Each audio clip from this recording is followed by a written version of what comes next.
Hey folks, so guess what? This is assignment number 10. This is our last assignment that's not a bonus for the year, which is really, really exciting. Um, this one's called Early Start, and it does have you talking about and looking into RRSPs. Now, we've talked about what an RRSP is in the past. It is a registered retirement savings plan. Lots and lots of talk about savings. So, if you're ever curious, you go on Google and you're like, what is an RRSP? So it's a registered retirement savings plan, and when you Google this, you're going to have all kinds of people trying to educate you on what that is. And also you'll see Rate Hub, Sun Life, Investopedia, Get Smarter About Money, TD, all these people, Scotiabank, all these people want to take your money, invest it for you into a registered retirement savings plans. What are these? Well, this is money that you save now and you take out when you are retired. Now, that's kind of a crazy thing. Like, you're currently 16 years old, you're sitting here and you're like, Mr. Lehman, in 50 years, like, who knows what's going on? Who knows if I'm going to even need money anymore? But it's important for us to realize that long term, we're not going to be able to work forever. And it's good to have money in the bank so that we are safe. And worst case scenario, you're just saving money, earning some interest on it. And that's still a good thing. So when we put things in a registered retirement savings plan, that is different than just saving money for a retirement. When we register it, it gives us a bit of an advantage. If you are making money right now, putting money in a registered retirement savings plan will allow you to save on taxes, because putting money away right now, it actually reduces your taxable income. So if right now you were paying some taxes because you had a job and you put money in an RRSP, the government reduces the income tax based on how much money you put in. So if you made, and let's just say you were working full time and you made $35,000, the government taxes you on $35,000. If you saved $4,000 in an RRSP, the government would say, "Oh, thank you for doing that. We're only going to tax you on $31,000 because 4,000 of that you've put in a retirement savings plan." And when you eventually take that money out, they'll tax you on it, hopefully at a lower rate. Now, that is a big advantage of an RRSP. So when we look at our RRSP, we're thinking about long-term savings, and that's probably not going to be a huge amount of money right now, but it can really make a difference over time. So they did give you this little tool in the content, but I know it's a flash tool, so it may not work that well. But an RRSP is, something that varies very, very much depending on how much you're going to put in your RRSP, where you're going to put in your RSP, and what you plan to do with it. But the one truth of all of this is, if you want to have a big benefit, you've got to start saving early. I would actually encourage you now to continue to think about, if you have any spare money at all, consider putting a little bit of it in a tax-free savings account or an RSP. We could talk about that for a very long time, but we just think about it. And I will show you this little tool, and I'm hoping I can maybe make this a little bit bigger. Yeah, here we go. So I've got John and Andrea. Okay. I'm going to pick a very reasonable interest rate for long-term performance of 5%. Okay. 5% is a good interest rate. It's not super crazy amazing like 7, 8, 9, 10%. It's not super low though. It's something we'd all be kind of okay with. So if John invests $100 a month, John is currently, we're just going to say John's 18 years old, okay? And Andrea invests $50 a month at age 18 years old. We can use this tool to compare. You'll see the amount at retirement when you compare them. 18 years old, John invests double, John gets double back. Now here's kind of crazy thing. We can use this tool to do some comparisons. If you put double the amount of money in for the same amount of time, you're just going to get double the return. But what if Andrea put in the same amount as John, and she started saving at 20 years? You'll notice that she's got $24,000 less at the end of things. Pretty close. It says Andrea and John started investing in RSP, but at different times in their lives. The rate of return for both of them was 6% compounded monthly. Andrea began investing $50 per month starting at age 20, and John started investing $100 per month starting at age 35. So let's put this in. So John starts at age 35. Whoops. Andrea starts at age 20. So Andrea began investing $50 a month at age 20. John is investing $100 a month, so twice as much because he's 35 years old. Now we're going to look at what they have at retirement. Check this out. Andrea has $101,000. She started at age 20 and she only had to put $50 away per month. So this is kind of an interesting thing for you to think about. If you're able to save a little bit sooner, it's going to pay off big time. Now, some quick math on the side. 20 years, so 20 to 65, that is a very long time. That's 45 years.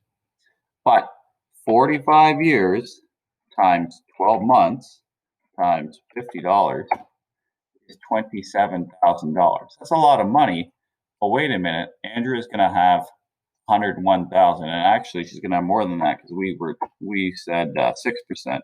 She's actually going to have $138,000. Crazy. Now John, 30 years times 12 times $100 a month is $36,000. So John had to put in $36,000, and he ends up with $100,000.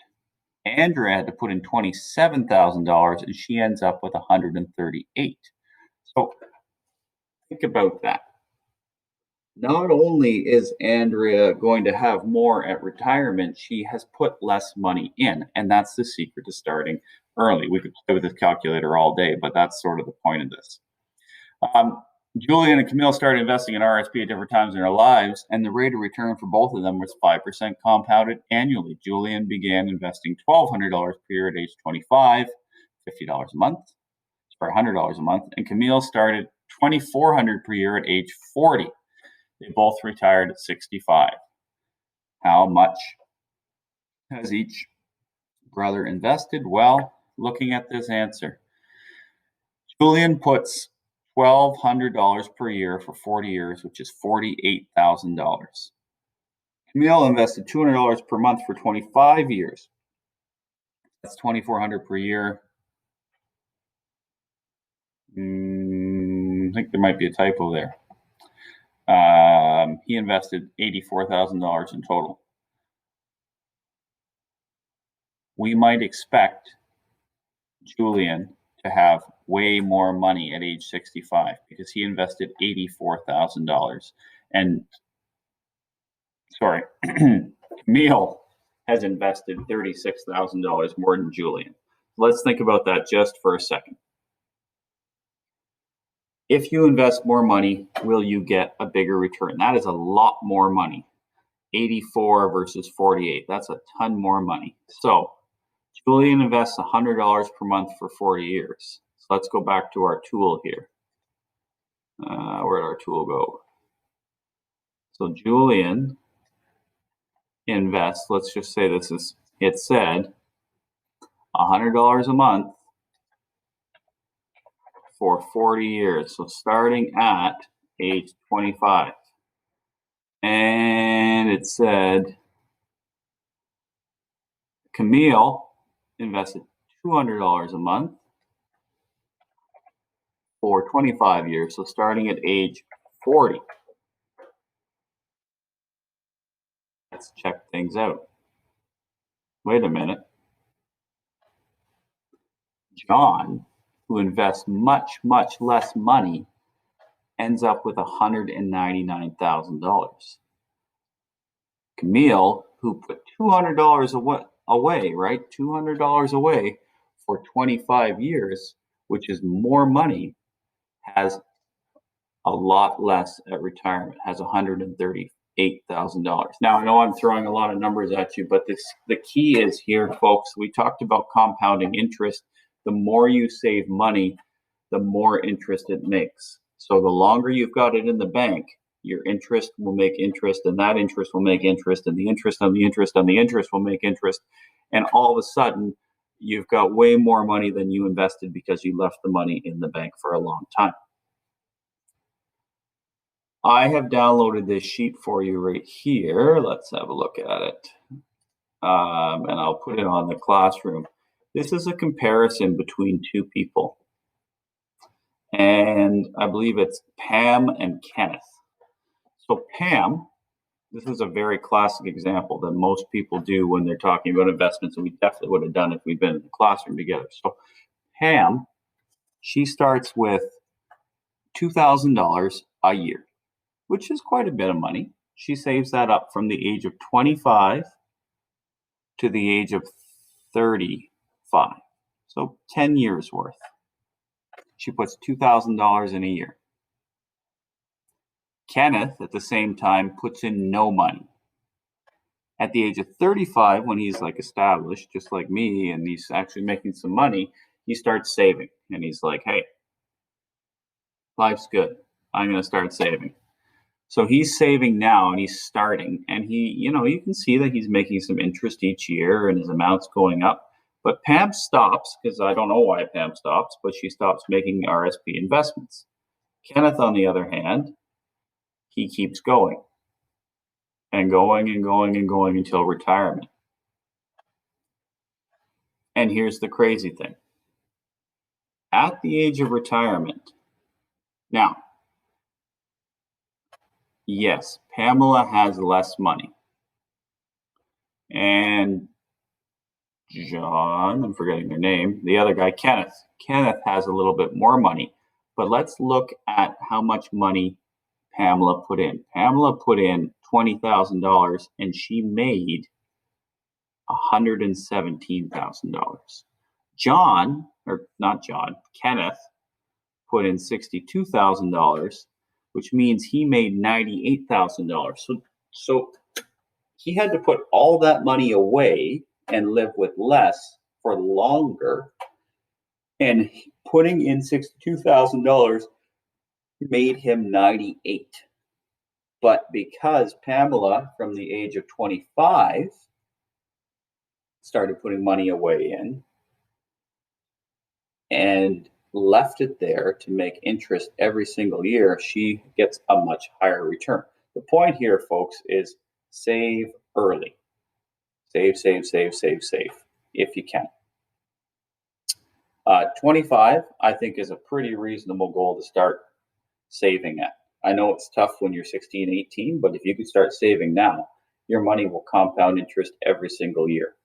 So this is a very valuable thing for you to think about. And you're never going to go wrong putting money into an investment and saving early if you are just keeping it rather conservative. Do you have to be an investment banker? Do you have to be an expert in finances? Absolutely not. If you go to your local bank and you say, I want to have a safe investment and I want to save for my future, there's going to be people there that are going to help you. Could you make more money with some people than others? Absolutely. But ultimately, if you're putting money away, it's going to help you. It's going to help you save for retirement. It's going to help you pay less taxes. It's going to help you qualify for car loans and home loans, and it's going to make every little bit of your life easier. So I highly recommend saving now if you can, and the math here backs it up.